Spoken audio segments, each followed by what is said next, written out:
a possibility to loop or to cover your strokes when you're joining to ascenders.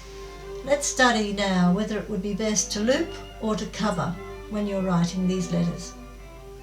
Copperplate writing usually chose the way of joining from letter to letter by way of a loop. This loop should be formed above the red line.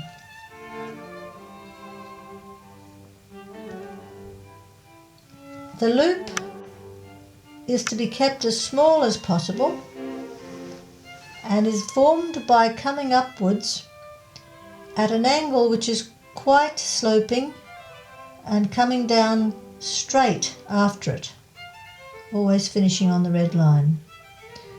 Looping is often found in the copperplate script. It can be used whenever speed is necessary, and it can also be mixed up with the next group, which are called covering strokes.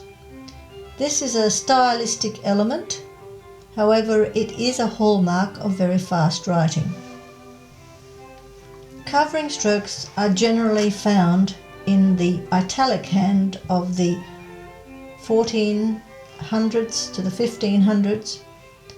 This stroke rises to where the letter begins, remembering that the B begins at the top, comes down, around, the spacing stroke goes up for the F. We have to put a loop in that one.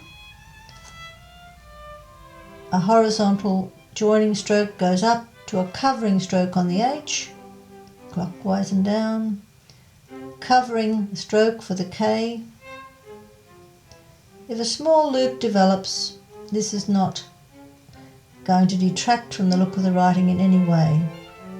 So it's important to realise both of these forms, looping and covering strokes, really are just a stylistic way of moving from letter to letter.